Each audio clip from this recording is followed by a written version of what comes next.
हाँ भाई। तो कल हमने डिस्कशन किया था अजोर एडी सिंक के ऊपर, राइट। हमने ये भी डिस्कस किया था कि कैसे अजोर एडी सिंक काम कर रहा है, कैसे हमने एक पर्टिकुलर कुछ आइडेंटिटीज को सिंक्रोनाइज करा के भी देखा था एंड ऑल। तो अभी तक आप लोगों को कोई क्वेश्चन, कोई डाउट या कुछ ऐसा समस्या हो तो बताइए। हम्म। पर पूछिए।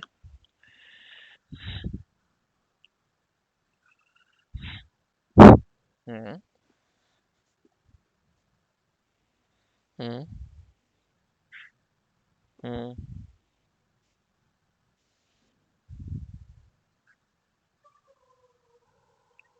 बिल्कुल। बिल्कुल। हम्म।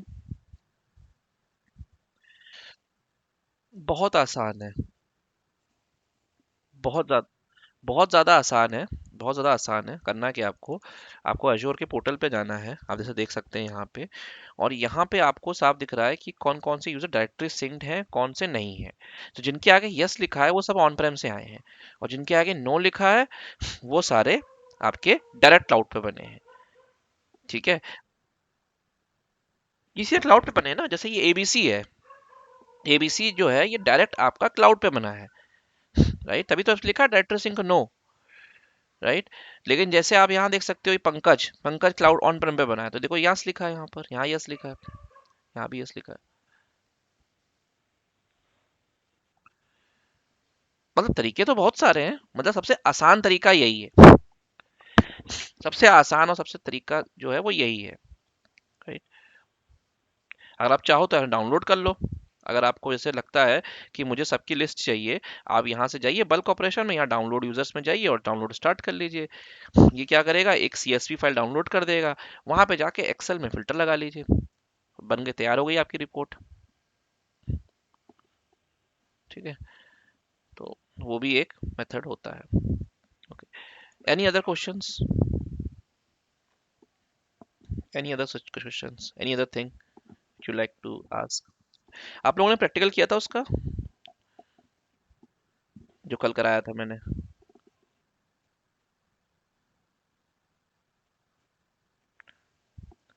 तो AWS नहीं था तो ऑन प्रेम पे करके कर लेते भाई। किसी, नहीं तो कर लो भाई, मेरे मेरे को, मेरा उस पे नहीं है। अपना कर लो, तुम्हारी जिम्मेदारी है, जैसे करो जहां से करो। ठीक। ठीक है। चलिए आगे चलते हैं और स्टार्ट करते हैं आज का टॉपिक। तो बेसिकली हमने कल जो डिस्कस किया था वो हमने अजोर एडी के अंदर में चलते हैं और देखते हैं कि और क्या क्या टॉपिक्स हैं जो हम डिस्कस कर सकते हैं। ओके। तो यूजर्स के बारे में हम पूरा डिस्कस कर चुके हैं, यूजर्स क्या हैं, कैसे हैं। टेनेंट के बारे में हम देख चुके हैं, टेनेंट्स कैसे आप मल्टीपल टेनेंट्स क्रिएट कर सक चुके हो, ये मैंने आपको फर्स्ट डे में बताया था, परसों। उसके अलावा यहाँ पे ओवरव्यू में अगर आप जाते हैं तो यहाँ पे आपको कुछ चीज़ें दिख रही हैं, जैसे सपोज ये टेनेंट का नाम क्या है, कितने यूजर्स है टेनेंट पे, कितने ग्रुप बने हैं, कितनी एप्लीकेशंस एसोसिएटेड है, लाइक ऑल, राइट। उसके साथ साथ आपके पास कौन सा लाइसेंस है। अच्छा, जब मैं लाइसेंस की बात करता हूँ तो अजोर एडी फ्री और अजोर एडी प्रीमियम, बेसिकली दो वेरिएंट आते हैं। अजोर एडी प्रीमियम में आपको कुछ एडिशनल फीचर्स ऐसे मिलते हैं जो आपको अजोर एडी फ्री में नहीं मिलते हैं। ठीक है। अब जैसे मैं बात करूं अगर, अ, जैसे जैसे कि हमने कल ही हम लोग कर रहे थे, कस्टम रोल क्रिएट करने की कोशिश कर रहे थे हम लोग, राइट। तो कस्टम रोल अगर आपको क्रिएट करना है then you need an Azure AD premium 2 license. ठीक है भाई। सिमिलरली उसके साथ साथ अगर आपको ग्रुप बेस्ड लाइसेंसिंग करनी है, getting my point, group based licensing बोले तो कि जैसे सपोज आपने, आपको यूजर्स को लाइसेंस असाइन करने हैं एंड यू डोंट वांट कि आप हर यूजर को मैन्युअली जाके लाइसेंस असाइन करो, क्योंकि लाइसेंस असाइन करना एक बहुत ज़्यादा डिफिकल्ट टास्क है। वैसे कहने करने को तो ऐसा कुछ नहीं है, यूजर की प्रॉपर्टी में जाके लाइसेंस इनेबल करना होता है बस। डिफिकल्ट इन द सेंस कि सपोज हमने डिपार्ट कर रखा है कि भाई जो ये डिपार्टमेंट है, सेल्स डिपार्टमेंट है, इसके जो एग्जीक्यूटिव लोग हैं उनके ये लाइसेंस होंगे, जो बेसिक लोग हैं उनके ये होंगे, और जो लो लेवल हायरार्की के लोग हैं उनके ये होंगे लाइसेंस। तो हमने अलग अलग सेट बना रखे हैं।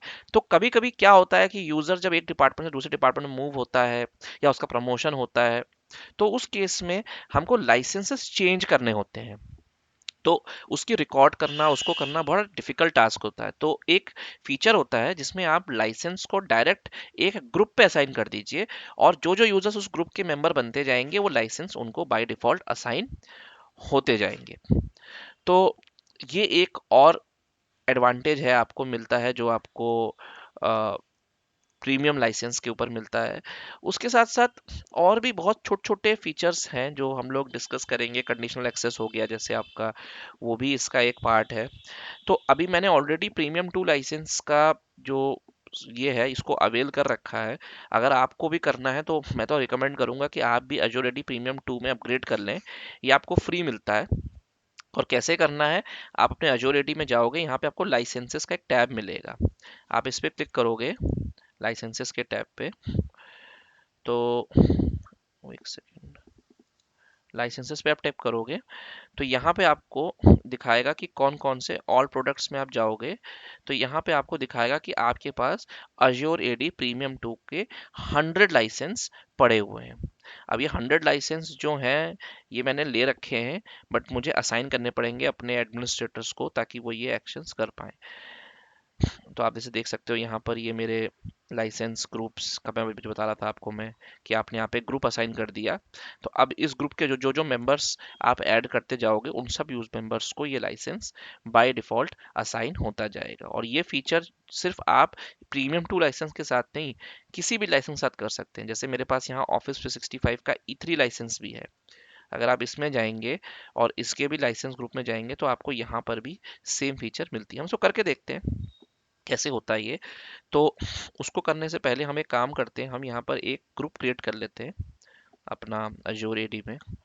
तो मैं ग्रुप में गया और यहाँ पे ग्रुप पे मैंने,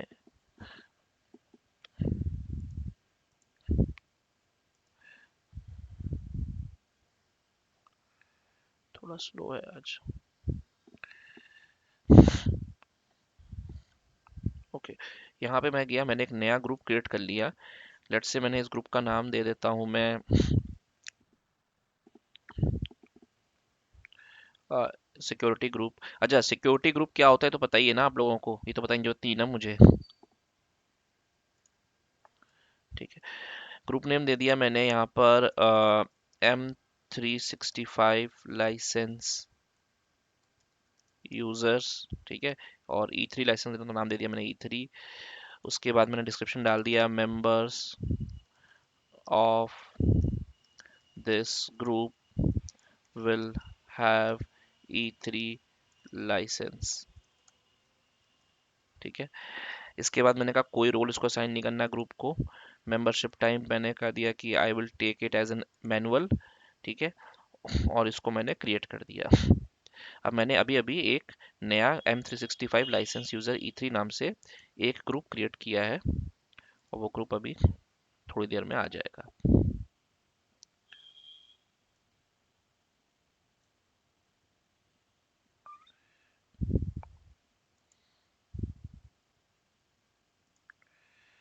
ठीक है भाई, ठीक है भाई, चलो। अब जैसे कि मेरा ग्रुप अभी यहाँ पर आ चुका है ये, अब यहाँ पे मुझे सपोज ग्रुप बेस्ड लाइसेंसिंग करनी है, तो उसके लिए मुझे जो एक्टिव डायरेक्टरी में मैं जाऊँगा, और यहाँ जाने के बाद मैं लाइसेंस में जाऊँगा, licences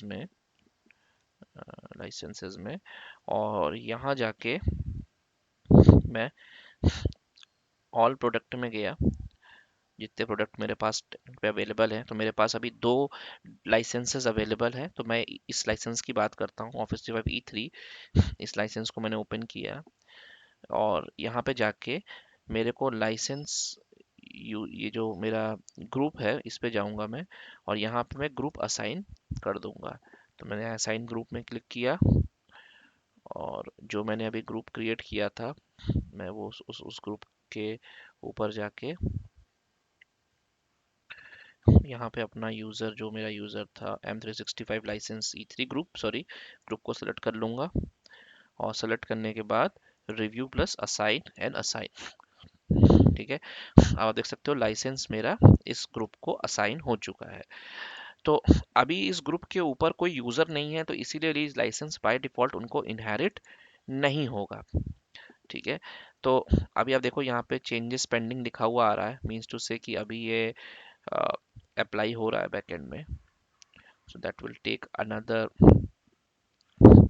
1 or 2 minute.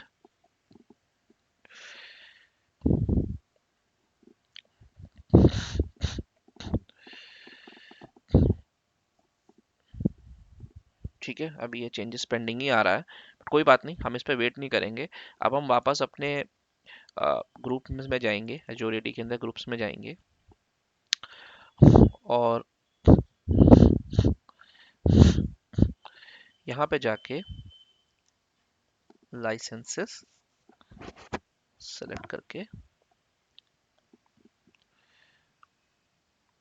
All sorry sorry, यहाँ से हम जाएंगे O365 के ग्रुप्स में, और ग्रुप्स में जाने के बाद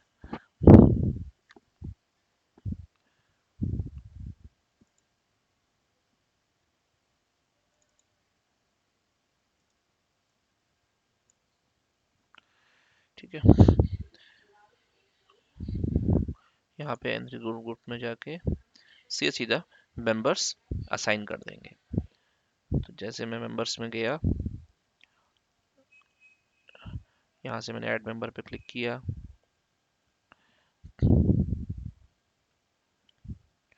और यहाँ से मैं किसी को भी लेता हूँ, आकाश को ही ले लेता हूँ, सेलेक्ट कर देता हूँ और यहाँ पे मैंने आकाश को ऐड कर दिया है। अब जैसे ही आकाश इसका मेंबर बन गया ग्रुप का रिफ्रेश कर लेते हैं, ठीक है। 365 group E3, Akash is now member. अब एक बार हम वेरीफाई कर लेते हैं कि आकाश वहाँ पे आया कि नहीं आया। आ गया है। अब एक बार फिर से मैं चलता हूँ ग्रुप यूजर्स पे और देखते हैं क्या आकाश को लाइसेंस आया कि नहीं आया। तो अगेन हम यूजर्स में जाएंगे और यूजर्स में जाने के बाद यहाँ से आकाश को सिलेक्ट कर लेंगे और देखेंगे आकाश को कौन कौन से लाइसेंस असाइंड है।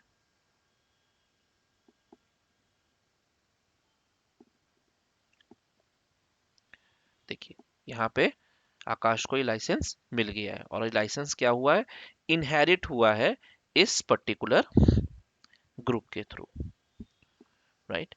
तो जैसे कि आपको पता है कि जब आप अजोर एडी में काम करते हैं और यहाँ पे आपके पास जितने भी यूजर्स होते हैं, इन हर यूजर को एक सर्विस यूज करने के लिए कुछ ना कुछ लाइसेंस रिक्वायर्ड होता है, स्पेशली जब वो ऑफिस 365 को यूटिलाइज कर रहे हैं। अब ऑफिस 365 आज की डेट में एक बहुत ही बड़ा प्रोडक्ट है माइक्रोसॉफ्ट का, जो कि डिजिटल वर्कस्पेस सॉल्यूशन का की कैटेगरी के अंदर आता है।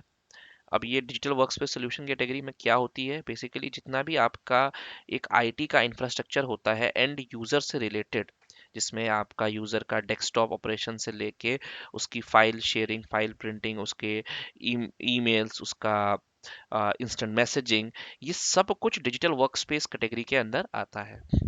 तो आपका जो क्लाउड है, डिजिटल वर्कस्पेस, ये सबसे बड़ा आज की डेट में ट्रेंडिंग चीज है, ठीक है। आगे चलते हैं। If you have any doubt और questions you can ask me. अब हम बात करते हैं अपने अगले टॉपिक की, जो कि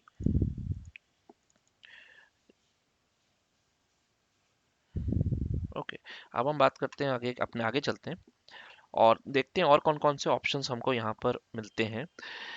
ग्रुप्स तो हो गया, यूजर भी हो गया, आई होप ये दोनों क्लियर हैं। अब बात करते हैं एक्सटर्नल आइडेंटिटीज की। अब ये एक्सटर्नल आइडेंटिटीज का कंसेप्ट क्या है, ठीक है, ओके।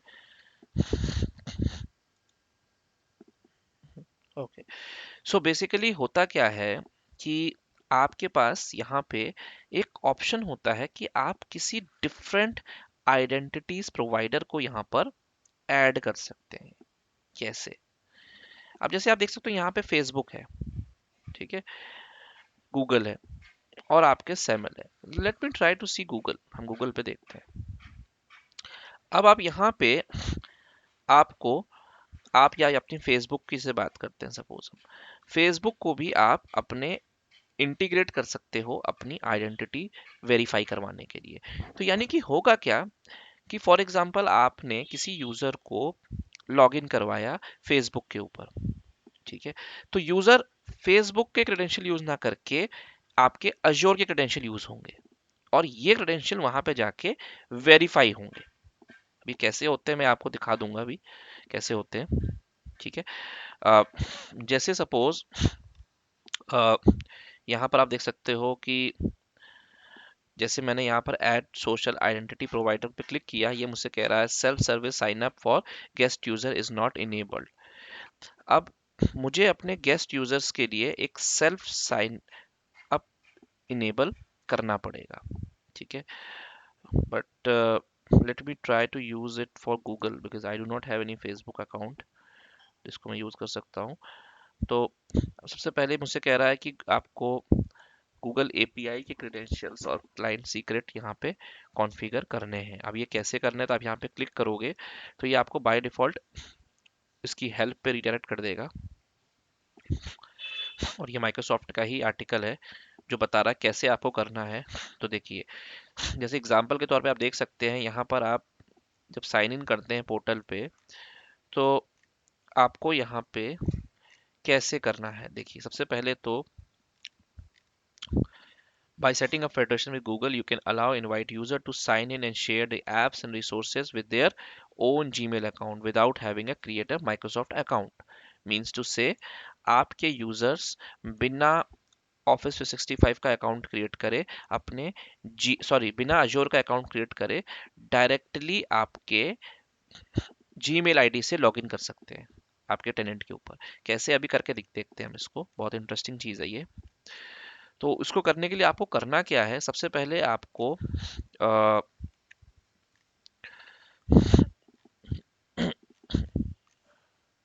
ओके, सबसे पहले आपको करना क्या है, ये आपके एंड पॉइंट्स हैं, ठीक है, ये आपके एंड पॉइंट्स हैं जो कि आपको कॉन्फ़िगर करने हैं अपने टेनेंट के ऊपर, ठीक है। तो इसमें साफ लिखा हुआ है कि signing to Google account guest user can create an application endpoint including tenant information like this. You can also give guest account direct access link by resourcing the including your tenant information for example. But इसको समझाने से पहले ना, मैं आपको एक guest account का concept समझाता हूँ पहले, वो आपको थोड़ा बेटर समझ में आएगा। तो अगर आप केके में जाके यहाँ यूजर्स में जाते हो तो यू रिमेम्बर यहाँ पे एक एक ऑप्शन था गेस्ट अकाउंट का, न्यू गेस्ट यूजर का। तो अगर मैं यहाँ पे न्यू गेस्ट यूजर पे क्लिक करता हूँ, ठीक है, और यहाँ पे क्लिक करने के बाद यहाँ पे मैंने इनवाइट यूजर्स का ऑप्शन आता है मुझे, मैं यहाँ पे एक नाम दे देता हूँ, लेट से मैंने दे दिया अंकित, ठीक है, अंकित दे दिया मैंने, ईमेल एड्रेस दे दिया मैंने अंकित, और इसका जीमेल एड्रेस देता हूँ मैं अंकित का, ठीक है, मैंने अंकित का जीमेल एड्रेस दे दिया। फुल नेम दे देता हूँ मैं इसका अंकित पांडे, ठीक है, first name okay, last name Pandey होगा, कोई नहीं। पर्सनल मैसेज डाल दिया, hello Ankit, please join our team, ठीक है भाई। और यहाँ पे जाके मैंने रोल्स में जाके अंकित को एक रोल असाइन कर दिया, लेट्स से मैंने कहा Ankit will be as, let's say मैंने इसको कह दिया he will be a help desk administrator, ठीक है, मतलब ये जो है ये पासवर्ड रिसेट कर पाएगा लोगों के, ठीक है, बना दिया मैंने। और यहाँ से जाके इसको मैंने इनवाइट भेज दिया। अब जैसे ही मैंने इनवाइट भेजा तो देखो यहाँ पे इसको एक इनवाइट चला गया। अच्छा, कह रहा है कि रोल नहीं हो सकता, कोई बात नहीं, हम बाद में दे देंगे रोल। इनवाइट अंकित को चला गया। अब एक बार हम अंकित की आईडी से लॉगिन करते हैं जीमेल पे। ये काम करते हैं, एक नया टैब खोल लेते हैं।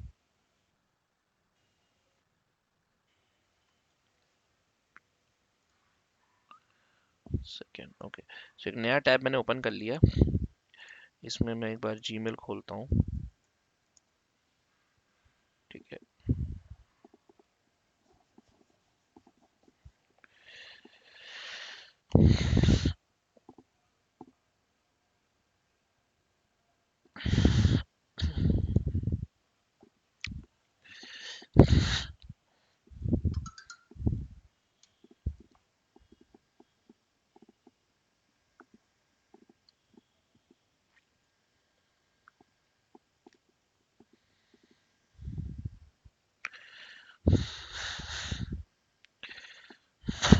ओके, तो यहाँ पे मैं अंकित की आईडी से लॉगिन करता हूँ जीमेल पे।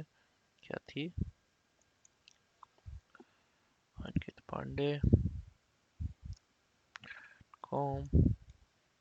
नेक्स्ट, पासवर्ड डाल देते हैं अंकित का।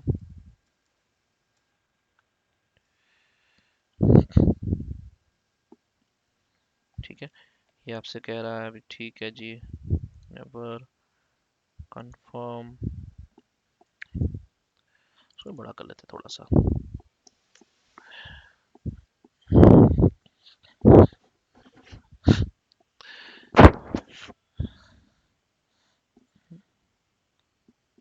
ओके, तो आप देख सकते हैं यहाँ पे अंकित को एक माइक्रोसॉफ्ट का इनविटेशन आया है। Can you see this? So once Ankit click on this, तो आप देख सकते हो यहाँ पे लिखा हुआ आ रहा है कि ये ईमेल इस सेंडर ने भेजी है, और जो मैंने मैसेज भेजा था ना अंकित को, प्लीज ज्वाइन आवर टीम, वो भी आ गया। अब यहाँ पे एक यूआरएल है, ठीक है। तो अंकित इस यूआरएल पे भी क्लिक कर सकता है और यहाँ पे एक्सेप्ट इनविटेशन पे भी क्लिक कर सकता है। तो लेट्स से अंकित ने कहा I will accept the invitation.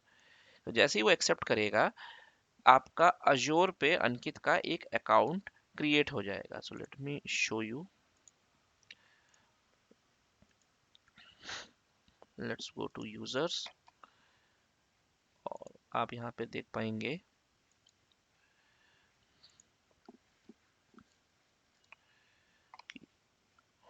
ये देखिए अंकित का एक अकाउंट बन गया and account type is guest account. ठीक है, अभी मैं नहीं करूंगा। अब अभी देखिए आपसे कह रहा है कि we do not have an account with us, do you want to create it? Ankit का यस, और ये अंकित से कहेगा कि अपना एक पासवर्ड सेट करिए आप। तो अंकित अपना एक पासवर्ड सेट कर लेता है, जिससे वो लॉगिन करेगा। और जैसे ही करेगा तो एक ओटीपी आएगा उसकी ईमेल एड्रेस के ऊपर। तो ओटीपी चेक कर लेते हैं भाई।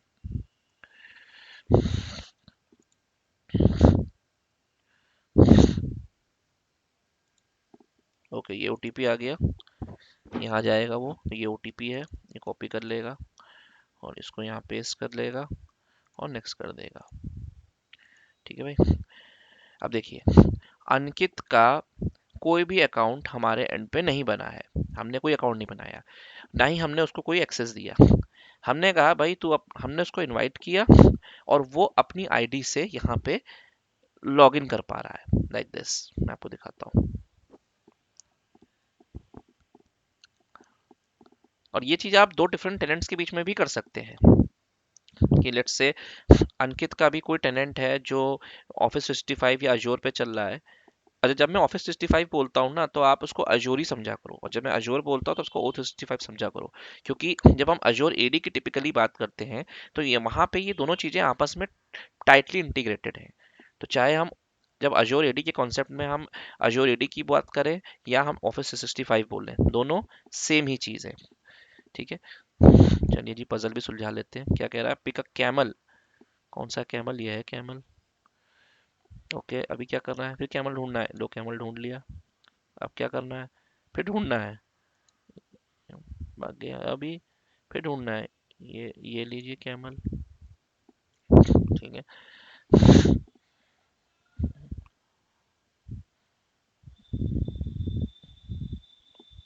Okay, no thanks.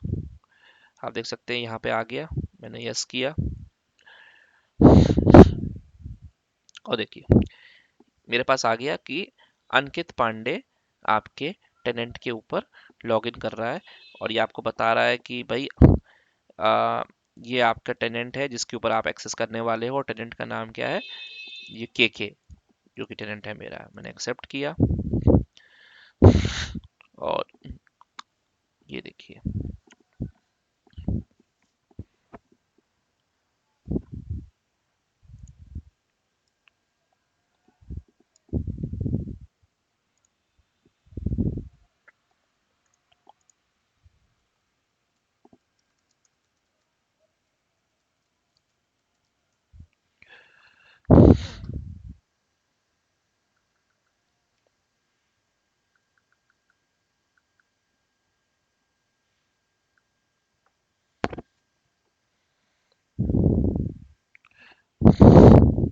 ये अकाउंट क्रिएट कर रहा है उसका। So again this will take a minute.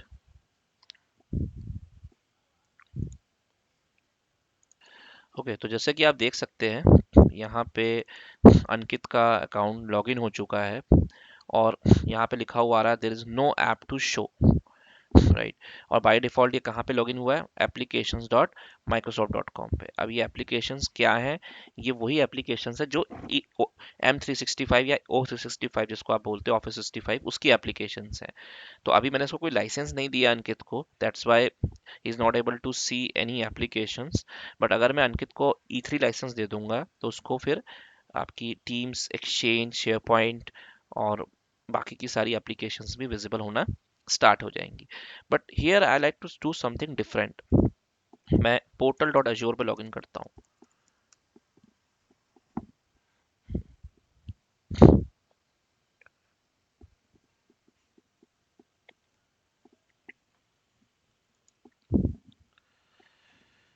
Okay, तो आप देख सकते हो अंकित जो है मेरा, ये पोर्टल पे लॉगिन कर चुका है। और अगर आपको मैं एक बड़ी इंटरेस्टिंग चीज़ दिखाऊं, तो अगर मैं यहाँ पे क्लिक करता हूँ तो देखिए इसका जीमेल एड्रेस दिख रहा है जिससे इसने लॉगिन किया है। एंड सिमिलरली अगर मैं इसके वर्चुअल मशीन पे जाता हूँ, सॉरी वर्चुअल मशीन जो अजोर एडी पे,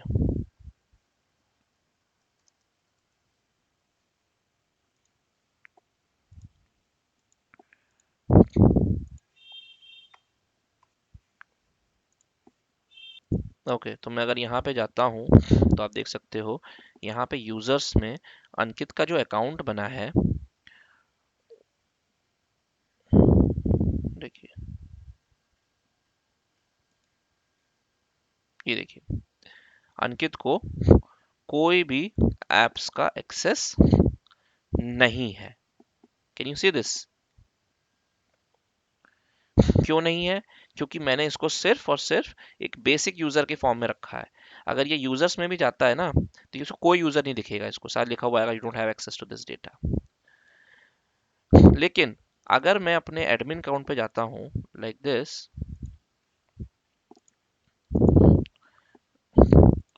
कहाँ गया, नहीं ये नहीं था,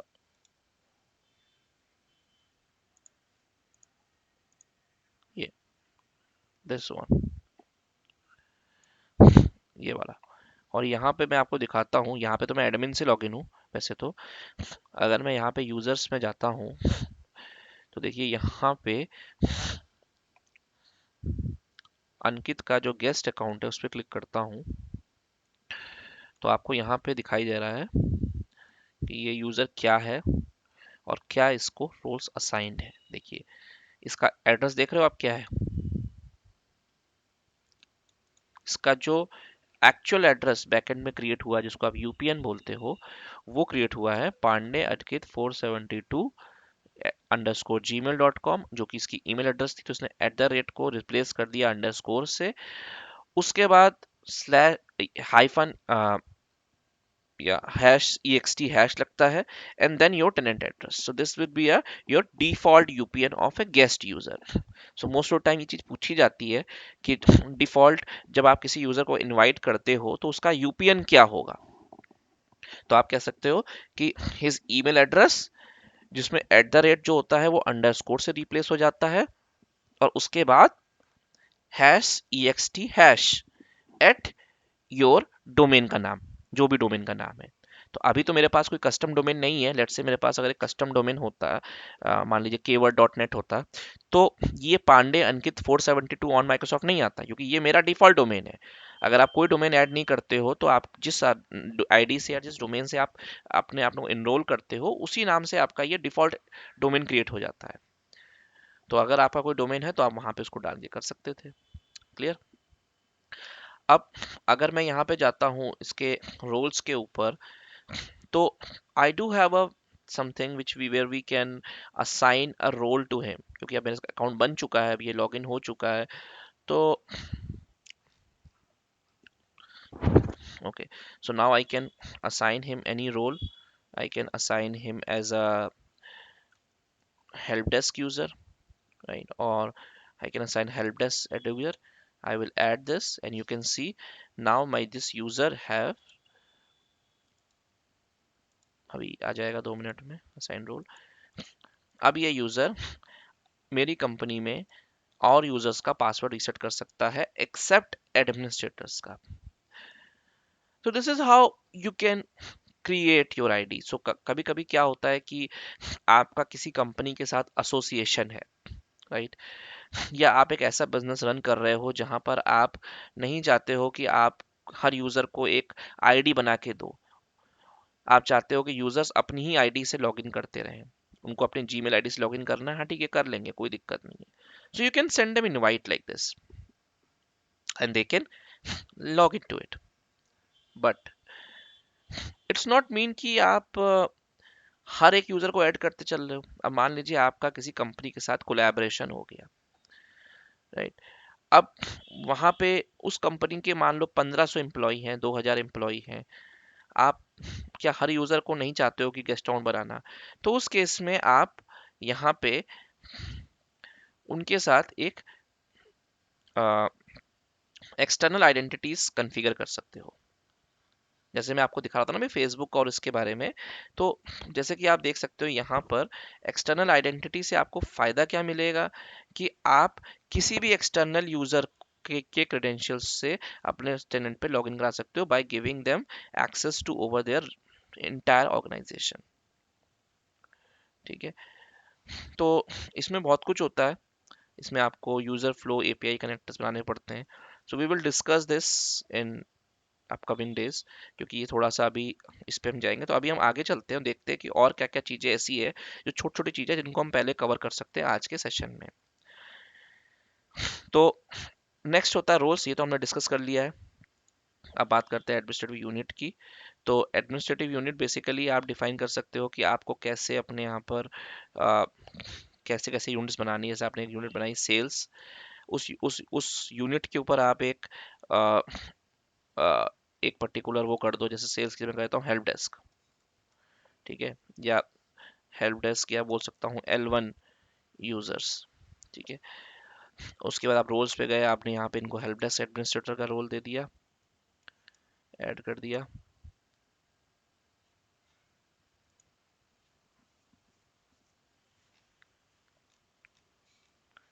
लेट्स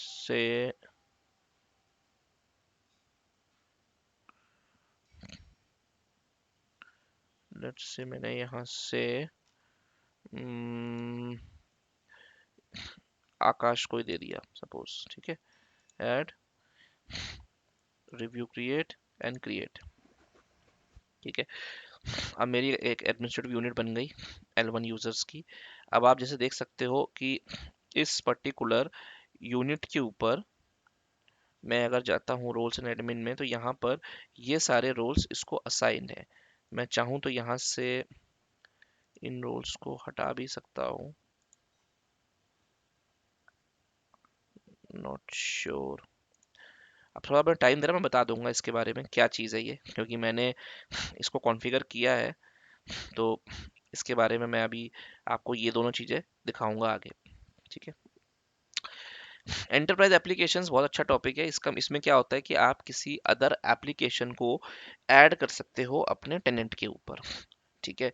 जैसे फॉर एग्जांपल आपके पास कोई सर्विस है, जैसे मान लीजिए आप देख सकते हैं फेसबुक है, तो इस सर्विस को आपने ऐड कर रखा है अपनी एंटरप्राइज एप्लीकेशन के अंदर, तो आपके यूजर्स इस एप्लीकेशन को भी यूज कर पाएंगे by signing up in their tenant. ठीक है। तो इसको भी हम डिस्कस करेंगे। हम आप यहाँ पे अपनी नई एप्लीकेशन भी एक बिल्ड कर सकते हो कम्प्लीटली, जहाँ पे जैसे आपने कहा कि सपोज मेरे को AWS इंटीग्रेट करना है, या आप कहते हो नहीं मेरे को खुद की एप्लीकेशन करनी है, तो उसको भी आप होस्ट कर सकते हो। तो हम एक ऑन प्रेम पे एक IaaS की साइट बनाएंगे और उस IaaS की साइट को यहाँ पे होस्ट करेंगे एज एन एप्लीकेशन। तो मेरे यूजर्स डायरेक्टली मेरे ऑन प्रेम सर्वर की उस साइट को एक्सेस ना करके सीधा O365 पोर्टल से एक्सेस करेंगे। तो कैसे करेंगे हम उसके बारे में भी इसका प्रैक्टिकल करेंगे। ठीक है।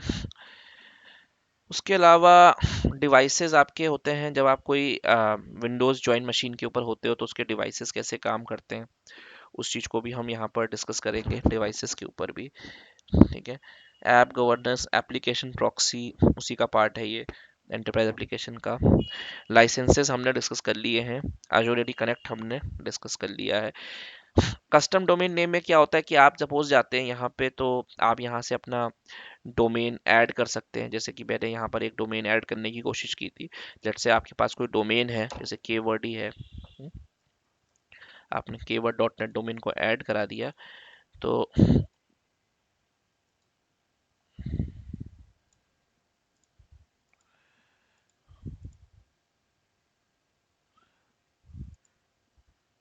लो,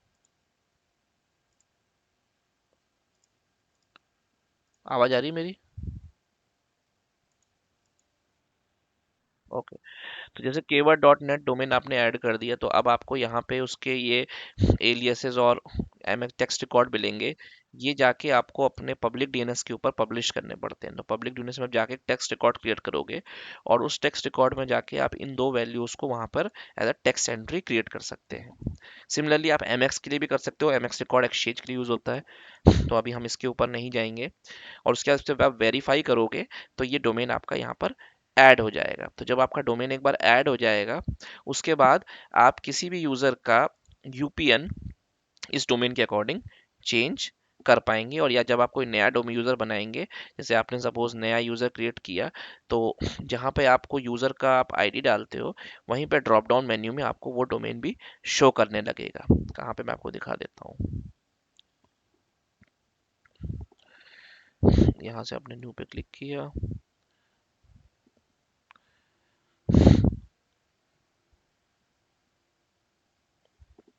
यहाँ पे खुल जा भाई,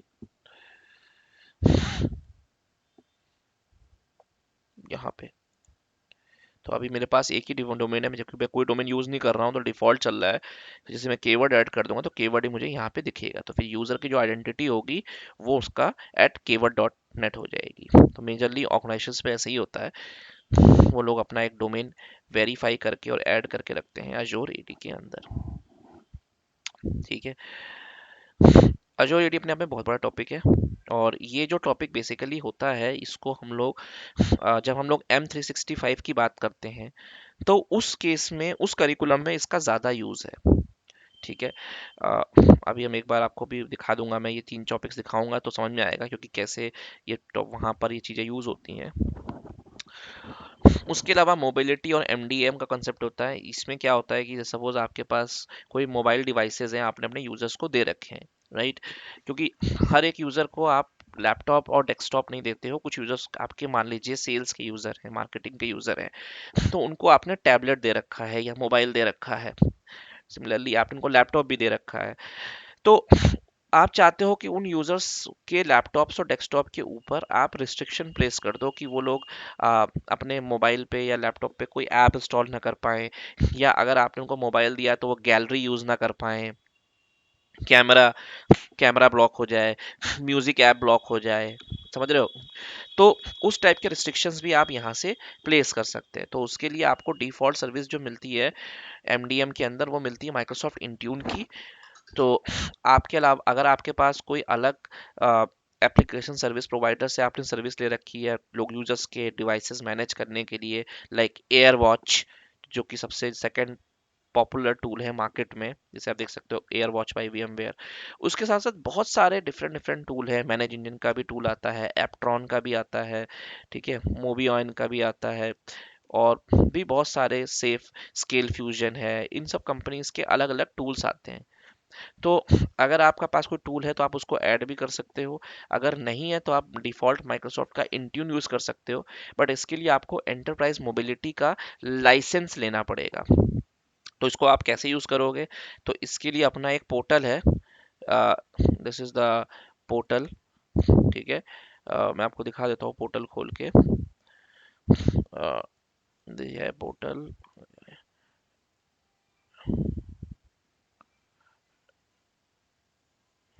पोर्टल डॉट मैनेज नहीं, MDM पोर्टल, भूल गया मैं, ये कुछ और ही आ गया, Azzur MDM,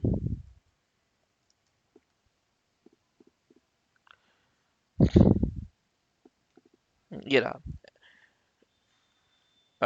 and point manager.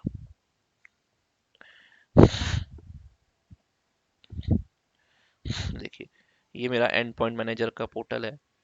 इस पोर्टल पे आप जाओगे तो आपको यहाँ पे वो सारी सर्विसेज मिलती हैं जो एक मोबाइल डिवाइस या एक विंडोज़ कंप्यूटर के ऊपर आप कॉन्फ़िगर कर सकते हो। तो ये करता क्या है, ये एक एजेंट इंस्टॉल हो जाता है आपके एंड यूज़र की मशीन पे, जैसे कि आप देख सकते हो ये एक पोर्टल है। अब आप इसमें डिवाइसेस में जाते हो तो यहाँ पे आपको डिवाइसेस शो करेगा कि कौन कौन से डिवाइसेस आपके करेंटली इंफ्रास्ट्रक्चर पे कॉन्फ़िगर्ड है। और अगर आपको पॉलिसीज़ बनानी है तो आप यहाँ पे पॉलिसीज़ भी क्रिएट कर सकते हैं। तो all together this is a different topic, it's not a part of Azure AD curriculum, it's a part of M365 administration. तो अगर आप उस करिकुलम पे जाते हो तो यहाँ पे हम लोग थोड़ा ज़्यादा स्ट्रेस करते हैं, उन पॉलिसीज़ को कैसे बनाना है, ये सब चीज़ दिखाते हैं।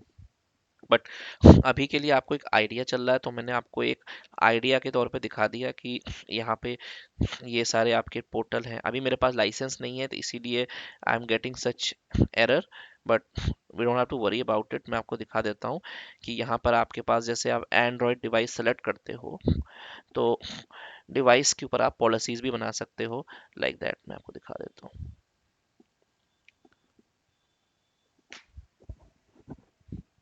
ठीक है। ये देखिए कॉन्फ़िगरेशन पॉलिसीज पे चलते हैं, ठीक है। यहाँ से आपने पॉलिसी बनाई, सॉरी, पॉलिसीज पे मैंने कम प्रोफाइल पे क्लिक कर दिया, sorry. Okay, so I do not have a license, so that's why it's not letting me to create it. But एक बार आप लाइसेंस अवेल कर लेते हैं तो आपको 30 डेज का फ्री ट्रायल मिलता है इसका। उसके बाद अपनी एंड्रॉयड के भी पॉलिसीज बना सकते हैं आप, कि user can not use gallery, user can not use all this stuff. तो आप यहाँ से उसको क्रिएट कर सकते हैं। So this is a part of your MDM, so Microsoft Device Management that we call, so that also connects with the Azure Active Directory। So इसके लिए ऑल टुगेदर सेपरेट टीम होती है, इनफैक्ट Azure AD के लिए भी separate team ही होती है।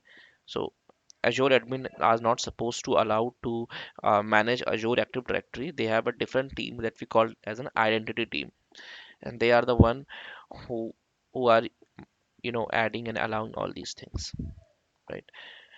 तो ये आपके हो गए डिवाइसेस के बारे में। अभी सॉरी, MDM के बारे में। उसके अलावा यहाँ पर एक फीचर होता है that's called self service password reset, इसको हम कल डिस्कस करेंगे। इस टॉपिक में क्या होता है कि आपने सपोज यहाँ पर अपने यूजर्स को आपने अलाउ किया कि भाई मेरे यूजर्स अपना पासवर्ड खुद रीसेट कर सकें। जैसे आप देखते हो कि एक हर जगह पे एक ऑप्शन आता है ना, फॉरगेट पासवर्ड। जैसे आप जीमेल पे लॉगिन करते हो या किसी भी वेबसाइट पे आप लॉगिन करते हो तो वहां पे एक फॉरगेट पासवर्ड का एक ऑप्शन आता है। तो उस पे यूज़र क्लिक करके आप अपना सिक्योरिटी क्वेश्चन डाल के या अपना मोबाइल नंबर डाल के उसके ऊपर ओटीपी लेके अपना पासवर्ड रीसेट कर लेते हो, इन अ सेम वे आप अपने यूजर्स को भी सेल्फ सर्विस पासवर्ड रीसेट का भी फीचर दे सकते हो। अब ये फीचर मुझे इसीलिए दिख रहा है क्योंकि मैंने प्रीमियम सर्विस पे एनरोल कर रखा है अपने आप को, प्रीमियम लाइसेंस मैंने P2 लाइसेंस मैंने ले रखा है। So if you will have the same kind of license, so you can also be able to do that. So I would suggest you to आप आज एक टेनेंट बना लें और जो जो चीज़ें आपको मैंने दिखाई हैं इनको करें, अपना बैकलॉग क्लियर करें। उसके बाद कल हम लोग कलेक्ट करेंगे और कल मैं आप लोगों को दिखाऊंगा कि कैसे आप अपने यूजर्स के लिए self service password reset configure कर सकते हैं, ताकि अगर यूजर्स कभी अपना पासवर्ड भूल जाएं या उनका अकाउंट लॉक हो जाए या कुछ भी ऐसा हो जाए तो उनको आईटी के पास इसके लिए आने की ज़रूरत नहीं है। And the best part is कि ये जो ऑपरेशन है ये पासवर्ड राइट बैक भी सपोर्ट करता है। तो राइट बैक का मतलब क्या होता है कि जैसे सपोज आपका पासवर्ड जो है, अगर ये आइडेंटिटी आपकी ऑन प्रेमिसेस से सिंक हो रही है, ठीक है, अगर आपने यूजर ऑन प्रेम पे बना रखा और ये क्लाउड पे सिंक हो रहा है और यूजर क्लाउड पे जाके अपना पासवर्ड रीसेट करता है, तो उसका पासवर्ड वापस ऑन प्रेम एडी पे आके इमीडिएटली राइट बैक हो जाएगा। राइट बैक मतलब कि क्लाउड से सीधा ऑन प्रेम पे वो आके और अपनी एडी को वो स्टैम्प कर देगा पासवर्ड, नए पासवर्ड के साथ। तो वो भी एक फीचर होता है इसका, तो उसको भी हम लोग डिस्कस करेंगे। ऑल टुगेदर ये जो टॉपिक्स हैं, जो प्रैक्टिकल्स हैं, ये एक एक प्रैक्टिकल एक एक दिन का प्रैक्टिकल है, क्योंकि इसको आपको करने के लिए वापस से अजोर एडी कनेक्ट में कुछ सेटिंग करनी पड़ती है, कुछ इधर करनी पड़ती हैं, तो इतना ज़्यादा इसमें कोई चैलेंज नहीं है, हो जाएगा। तो ये चीज़ है। उसके अलावा हम ब्रांडिंग के बारे में भी बात करेंगे, ब्रांडिंग कैसे होती है, क्या होती है, तो उसको भी हम डिस्कस करेंगे यहाँ पे। तो there are lots of thing to discuss in the जो डायरेक्टरी। और उसके साथ साथ यहाँ से आप प्रॉपर्टीज और सिक्योरिटी सेटिंग्स भी हम बात करेंगे, मॉनिटरिंग की भी बात करेंगे, कैसे आप अपने यूजर्स का बिहेवियर मॉनिटर कर सकते हो, कैसे आप अपने यहाँ और भी चीज़ें इंट्रोड्यूस कर सकते हो, तो उन चीज़ों को भी हम डिस्कस करेंगे थॉरली। ठीक है, तो ये टॉपिक लंबा जाएगा, मतलब इसको अभी आप मत समझो कि मैं ख़त्म करा रहा हूँ। मैं आपको अभी एक ओवरव्यू दे रहा हूँ कि भाई क्या क्या चीज़ें अपकमिंग क्लासेस में केवल अज्योर एक्टिव डायरेक्टरी के अंदर है। आप लोगों ने और भी प्रैक्टिकल करे हैं, आपने सीक्वल का किया, आपने मतलब एएसआर किया, आपने वीनेट भी किया होगा, ठीक है, आपने वर्चुअल लोड बैलेंसर भी बना के देखा, लेकिन इतना लंबा प्रैक्टिकल, इतना लंबा किसी में नहीं है जितना अजोर एडी में है, क्योंकि अजोर एडी अपने आप में एक सेपरेट प्रोडक्ट है जिसके डिफरेंट टीम्स होती हैं और डिफरेंट लोग होते हैं। तो अजोर एडमिन्स का इस पे कोई इन्वॉल्वमेंट नहीं होता डेली बेसिस पे, बट यस, हम लोग एज अ ओवरऑल डेवलपमेंट के पॉइंट पे बात कर रहे हैं, तो इसीलिए हम लोग इन चीज़ों को भी डिस्कस कर रहे हैं। नहीं तो अगर आप कहीं भी जाओगे तो वो सीधा मना कर देते हैं अजोर एडी को लेके। ठीक है, I hope you all are clear with today's session. If you have any question or anything to ask, so please do let me know. कोई क्वेश्चन नहीं? ठीक है भाई, परफेक्ट है, सेट है। बाकी कल मिलते हैं सेम टाइम पे, ठीक है। कल हम लोग कुछ और डिस्कस करेंगे इसी पे, एक्सटर्नल आइडेंटिटी से स्टार्ट करेंगे, फिर हम एंटरप्राइज एप्लीकेशंस को भी डिस्कस करेंगे और एक बार एप्लीकेशन प्रॉक्सी भी कॉन्फ़िगर करके देखेंगे, ताकि मैं आपको दिखाऊंगा कि कैसे आप अपने ऑन प्रेम की एक एप्लीकेशन को क्लाउड पे होस्ट कर सकते हो। तो होता क्या है कि एप्लीकेशन प्रॉक्सी में, कि जैसे सपोज आपके ऑन प्रेमिसेस पे एक एप्लीकेशन रन हो रही है, लेट्स से आपका कोई ट्रेडिशनल सॉफ्टवेयर है जो आपकी कंपनी यूज करती आ रही है लंबे टाइम से। अब वो सॉफ्टवेयर रन होता है आपके ऑन प्रेम सर्वर के ऊपर, ऑन प्रेम पे उसका एक सर्वर लगा है, वहां पे वो एक्सेस हो रहा है। अब आपने अपने सारे यूजर्स को क्लाउड पे मूव कर दिया। अब आप यूजर्स को एक्सेल, पावर पॉइंट, वर्ड सब कुछ क्लाउड पे यूज करवा रहे हो, मतलब जो भी वो काम डेली करते हैं वो सब वहीं पे हो रहा है। उनका आउटलुक भी आपने क्लाउड पे मूव कर दिया, उनका आपने इंस्टेंट मैसेजिंग भी क्लाउड पे मूव कर दिया। तो नाउ अब यूजर सीधा आपके O365 पोर्टल पे लॉगिन करते हैं और वहां पे जाके वो अपनी काम करना स्टार्ट कर देते हैं। बट उसके साथ उनको एक प्रॉब्लम ये आती है कि जब उनको ऑन प्रेम पे चल रहा हो सॉफ्टवेयर यूज करना होता है, तो उनको बार बार ऑन प्रेम के सर्वर का आरडीपी लेना पड़ता है, राइट। तो ये यूजर्स के लिए डबल एफर्ट हो जाते हैं। तो हम क्या करेंगे, हम उस एप्लीकेशन को डायरेक्ट अजोर पे होस्ट कर देंगे। तो होगा क्या कि यूजर सीधा अपना अजोर का पोर्टल खोलेगा O365 का, और वहां पे जाके वो सीधा उस एप्लीकेशन को क्लिक करेगा और वो एप्लीकेशन डायरेक्टली वहीं पे स्ट्रीम होने लगेगी वेब पेज के ऊपर। तो this is an application proxy. तो इसके बारे में भी हम बात करेंगे अपकमिंग डेज में। ठीक है, ठीक है भाई, चलो, let's sign off for today, and if you have any question so हम इसको कल डिस्कस कर लेंगे कल। बाकी आप लोग अपना वो रेडी रखो, टैलेंट, और जितना मैंने बताया है अभी इतना तो एटलीस्ट कर लो, ताकि मैं जब आगे बढ़ूं तो आपके पास बैकलॉग ना हो जाए। इसीलिए मैं आज कुछ ज़्यादा डीप में नहीं जा रहा हूँ, क्योंकि आप लोगों ने भी पीछे का ही बैकलॉग क्लियर नहीं किया अपना। ठीक है, चलो भाई, see you tomorrow. Thank you. Thank you.